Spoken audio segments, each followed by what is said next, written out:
जी आज आप सहारनपुर में उपस्थित हैं, क्या कुछ कार्यक्रम हैं? यहाँ पर जिन बच्चों ने 80%, 90% नंबर जो लेकर आए हैं, 75% जो नंबर लेकर आए हैं, उनको आज़ाद समाज पार्टी काशीराम की ओर से सम्मानित किया गया है।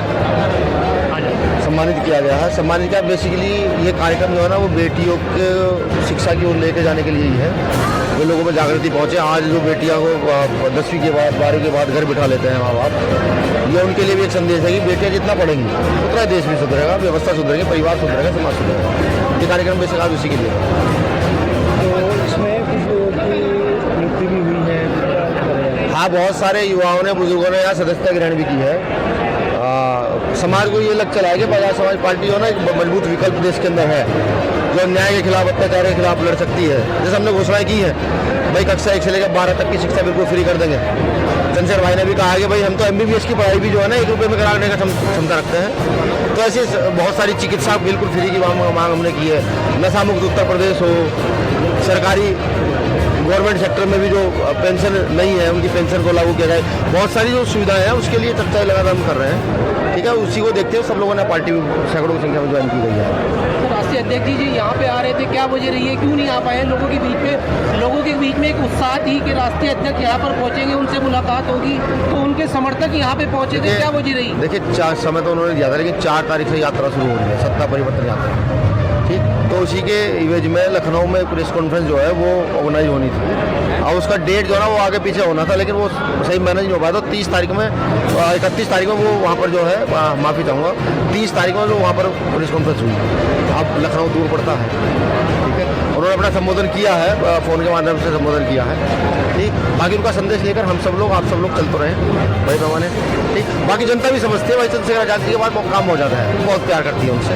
लोगों को मोहब्बत है, उनके समर्थकों के अंदर मोहब्बत है, उसकी वजह से वो लोग ये चाहते थे कि चंद्रशेखर आज़ाद हमारे बीच में आए। ये शहर ये सहारनपुर, ये हमारा घर है, ठीक है, और यहाँ का प्रत्येक व्यक्ति वो परिवार का एक सदस्य है।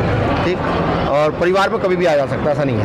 हाँ, हालांकि पास की ही है, बिल्कुल परिवार ही है सहारनपुर, पूरा सहारनपुर परिवार है हमारा, और यहाँ पर कभी आ जाता है। आपने देखा भी, जब सहारनपुर में रहते हो कहीं ना कहीं पर वो क्या नाम जाते हैं। 2027 की तैयारी चल रही है, पार्टियाँ अपना कंफर्म लगाने, ऐसे में आज़ाद समाज पार्टी क्या कुछ नया लेके आने वाली है?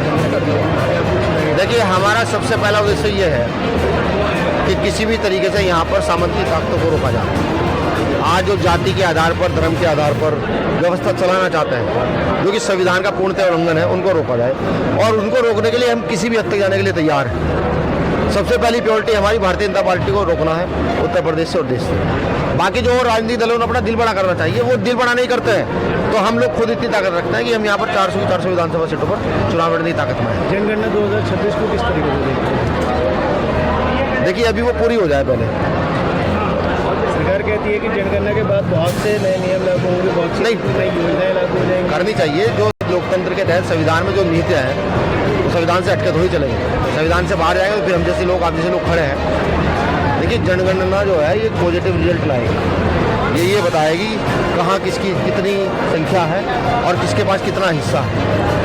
सड़कों में नमाज को लेकर एक बहुत ही सियासी मुद्दा उठा था, सड़कों में नमाज नहीं पढ़ा। देखिए, मेरा ये मानना है कि ये मुद्दा तो होना ही नहीं चाहिए। ये देश सेकुलर देश है, यहाँ हिंदू, मुसलमान, सिख, ईसाई, बौद्ध, पारसी सबका अधिकार है। दूसरा आर्टिकल 25 आर्टिकल 26 ये कहता है कि आप जिस धर्म को मानने वाले क्यों ना हो, आप अपनी पूजा पद्धति को अपने हिसाब से कर सकते हैं।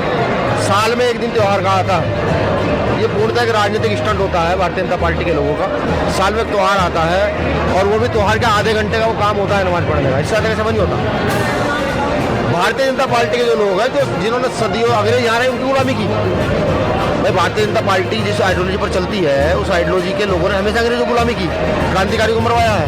तो वो कभी भाईचारा कायम होने ही नहीं देना चाहते। लेकिन वो भी याद रखें, भी हम जैसे भी लोग यहाँ पर हैं, जो संविधान को मानते हैं और एक आपसी भाईचारे की मिसाल पेश करते हैं। आपने देखा होगा भाई, चंद्रशेखर आज़ाद जो है वो बिजनौर में खड़े थे सड़क पर, ठीक, और वो अकेले नहीं, मैं खुद पुरकाजी में था, और हमारी टीम इस पूरे उत्तर प्रदेश के अंदर, मध्य प्रदेश के अंदर, राजस्थान के अंदर जहाँ जहाँ नमाज होती है, हमारे 2-4 लोग वहाँ पर थे। वो इसीलिए ही थे कि कोई प्रिय घटना घटती है तो पहले हमारे साथ घटेगी, बाकी नमाजियों के साथ बाद में घटेगी। तो यही हमारा काम है, इसको हम बखूबी कर रहे हैं और आपसे मुझे उम्मीद है कि आप सब लोग सहयोगी है, साथ देते रहेंगे जिस प्रकार से देते हैं। शुक्रिया। जय Bhim.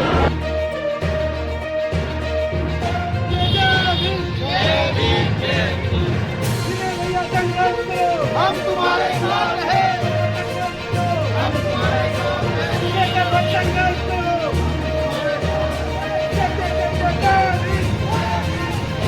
Bhim army, Bhim army, Bhim army, संघर्ष करो।